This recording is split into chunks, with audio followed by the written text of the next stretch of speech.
Magandang gabi sa inyo lahat. This is Jen Cruz TV Vlog, a day in my life as a starter content creator at the age of 12. Gabi nga ako ginising ng kapatid ko dahil nga nakatulog ako kanina. Papahugasan nga din ako ng plato at papakainin. Ako na lang kasi yung papakainin dito dahil nung natulog ako at tapos na nga silang kumain. Pero una sa lahat, nagkape muna ako.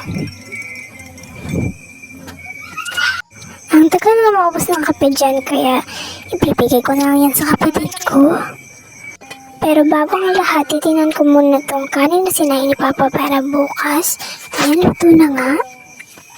Saktong luto nga lang. At kukuha lang din ako ng maliit dyan para sa pagkain ko. Hindi ko na nga yun lang binidyohan. Pasensya na talaga sa background ko.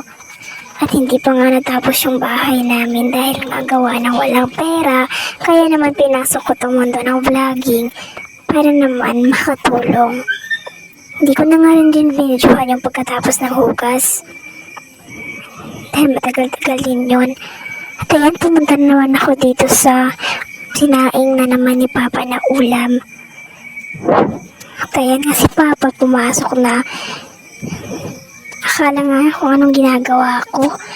Yun lang. Bye. God bless you all po.